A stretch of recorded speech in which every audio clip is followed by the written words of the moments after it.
digital free trade zone to support international e-commerce. MECC flexes muscles in FIC hotel probe.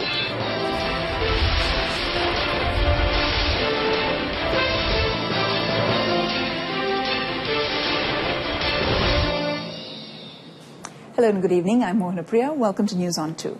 The Digital Free Trade Zone DFTZ being established by the government will combine both the physical and virtual zones with added online and digital services to facilitate international e-commerce and spur internet-based innovation. Prime Minister Datuk Sri Najib Tun Razak said it would also act as a microcosm to support internet companies to trade goods, provide services, innovate and co-create solutions. Datuk Sri Najib said that in a fast-changing global environment, the private sector must rise to be more resilient by pursuing various strategies as well as changing mindsets towards greater productivity. In his speech read by Perak Menteri Besar Datuk Sri Dr. Zamri Abdul Kadir on the Associated Chinese Chambers of Commerce and Industry of Malaysia's 71st Annual General Meeting in Ipoh today, the Premier said Malaysia was on the right path to becoming a high-income advanced economy in 2020 based on the economic fundamentals of strong growth and resilience. Our economic structure is diversified. We have kept inflation and unemployment low. We have almost eradicated poverty, reducing it to just 0.6%. 0.6%. Our current positive trend is driven by rising exports and continued growth in the manufacturing sector. The Malaysian Anti-Corruption Commission, MACC, has raided the office of audit and consultancy firm Deloitte Malaysia at Menara LGB in Taman Tun Dr. Ismail in the nation's capital. The ongoing raid, which began at 10 a.m. this morning, was launched simultaneously with raids on two other companies believed to be involved in Felda Investment Corporation or FIC's purchase of a property abroad. 4 plainclothes MACC officers were seen entering the building at 10 a.m. to gather evidence and documents related to the ongoing FIC probe. The 4 officers were at the 16th floor conducting their checks. News reporters and cameramen were at first allowed to wait on the same floor, but about an hour into the raid, they were told to wait at the building's lobby instead. On July 14th, the MACC opened an investigation paper on FIC's questionable purchase of a hotel in London, estimated to have cost 330 million ringgit in 2014. It was reported that the price paid for the hotel was too high and had caused FIC to incur huge losses. Elsewhere, the MACC raided Felda's head office in Kuala Lumpur at 10 a.m. today to impound documents pertaining to Felda Investment Corporation, FIC's 4-star hotel purchase in Kuching, Sarawak. Early investigations revealed that the purchase caused severe losses for FIC, running into millions of ringgit. It is alleged that the hotel was purchased way above the market rate. This is MACC's second investigation after its probe into FIC's other hotel purchase in Kensington, London, between 2013 until 2015. To date, MACC is probing all related documents to glean enough information to complete the investigative process. Meanwhile, officers from the Malaysian Anti-Corruption Commission MACC raided the offices of 3 companies in Kuching, Sarawak today as part of an investigation into the purchase of a 4-star hotel in the city by Felda Investment Corporation FIC. The 3 companies, which include a developer and property agent, are believed to have been involved in the purchase of the hotel, allegedly bought by FIC at an inflated price about 2 years ago. 3 separate teams from the MACC headquarters in Putrajaya arrived at the premises at Jalan Tun Ahmad Zaidi Idrus, Jalan Pentana and Jalan Tun Abang Haji Openg at around 10 a.m. The raids on the offices were also to seize documents related to the hotel purchase. An initial MACC probe showed that FIC lost millions of ringgit in the purchase, as the hotel at Jalan Tun Haji Abang Openg was believed to have been acquired at a price higher than its original value. MECC Deputy Chief Commissioner of Operations, Dato' Azam Baki, confirmed that the visit was part of the Commission's investigation into the case. Now, the Kim Jong-nam murder trial has been set for 23 days, starting October 2nd. High Court Judge Justice Azmi Arifin set the date after case management in open court today. He said plea from both the accused will be recorded on the first day of the trial. The accused, Indonesian Siti Aisyah and Vietnamese Doan Thi Huong, were present at court. Earlier, Justice Azmi allowed a request by Deputy Public Prosecutor Muhammad Iskandar Ahmad that both the accused be tried jointly on grounds that the offence took place at the same time and place. Muhammad Iskandar said the prosecution would be calling 30 to 40 witnesses, including 10 experts, to testify. Siti Aisyah, 25, and Doan, 29, have been charged with the murder of Jong-nam, the half-brother of North Korean leader Kim Jong-un, at KLIA-2 on February 13. Both face the mandatory death sentence upon conviction.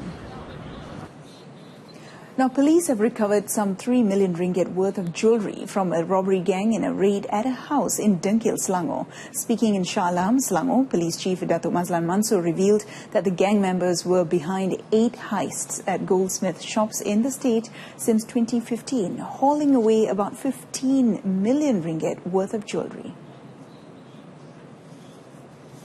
Police also recovered a revolver, a shotgun, sledgehammers, masks and gloves, along with the jewellery from the gang members aged between 17 to 45. They were also behind 2 goldsmith robberies in Kuala Lumpur last year. The police raid at the house in Kampung Lalang, Hampar Tenang, Dengkil, came hours after the gang had pulled off a daring robbery at a goldsmith shop in a shopping mall at Bandar Tun Hussein On, Kajang. The robbery took place at around 11 a.m. and with information from the public, police managed to track the gang to the house at around 2 p.m. No one was hurt in the robbery, in which the robbers fired 6 shots at one of the security guards. The police are still on the hunt for a few remaining members of the gang.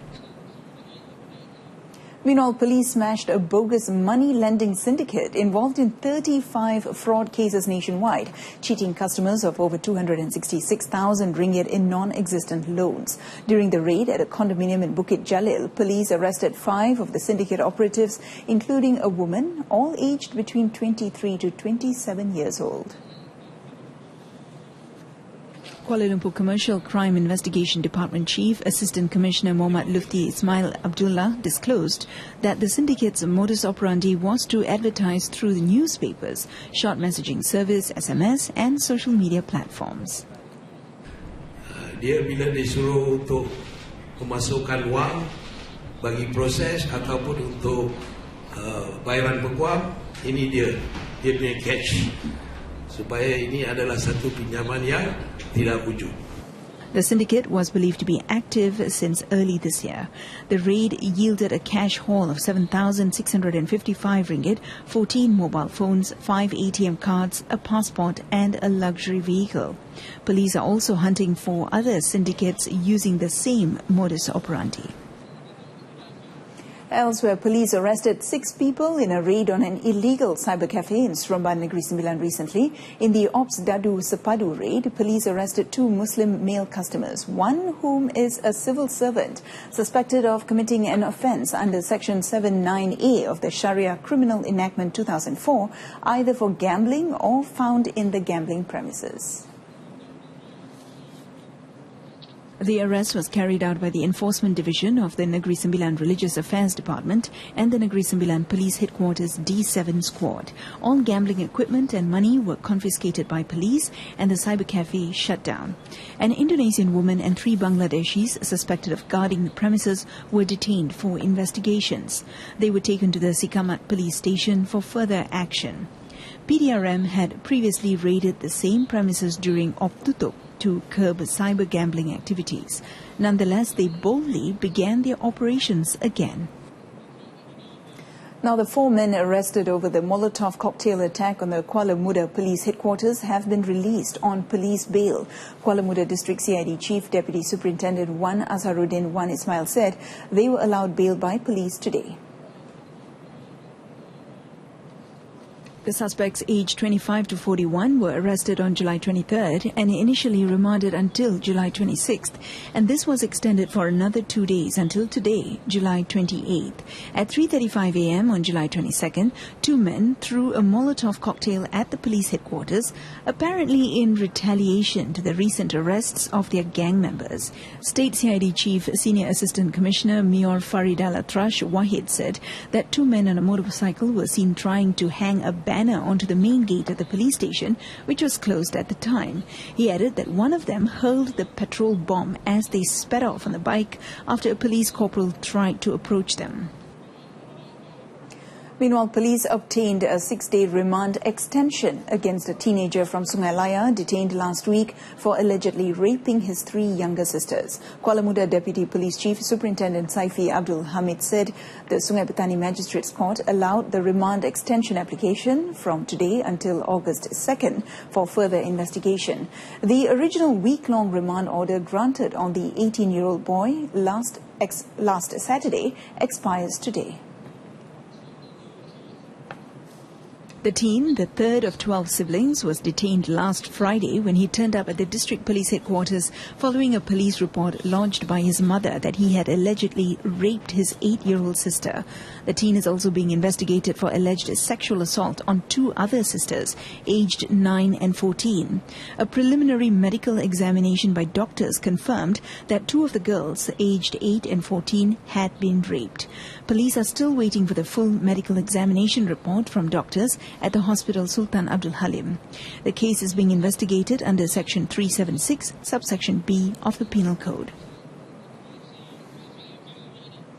Coming up next, Tabung Haji to build its own complex in Mecca.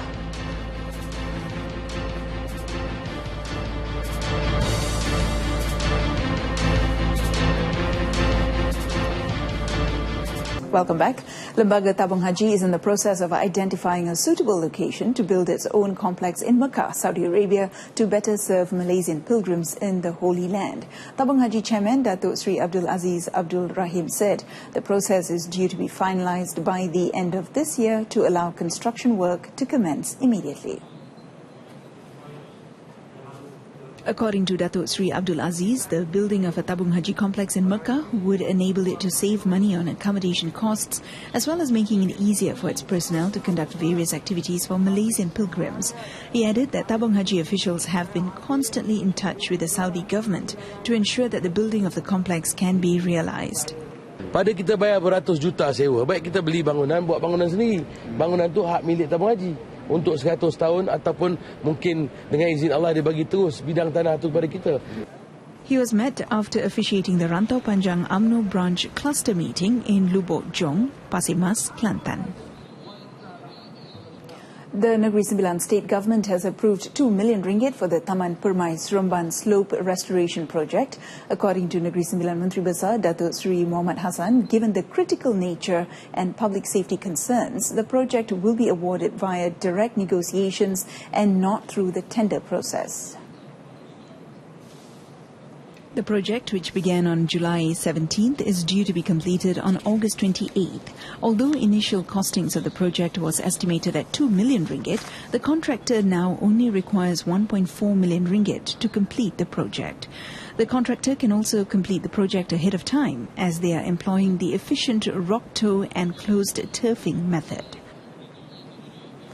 Felda Global Ventures Holdings Berhad FGV will open employment opportunities for locals, especially new generation settlers, for a career in the plantation industry in efforts to reduce dependency on foreign workers. According to FGV officer in charge, Datuk Khairil Anwar Aziz, the group is highly dependent on foreign labour, with more than 35,000 migrant workers across the country and in need of even more workers to ensure daily operations run smoothly.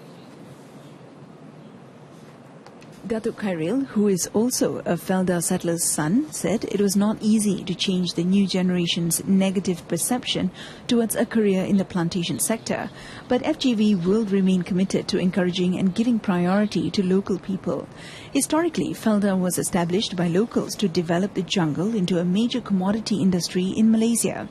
Therefore, Datuk Khairil said FGV will continue to strive to increase the involvement of locals in the plantation sector by improving its career career development packages as well as the best benefits. The recruitment drive kicked off at the National Settlers' Day Celebrations 2017 in Putrajaya recently, where a recruitment booth was opened for visitors.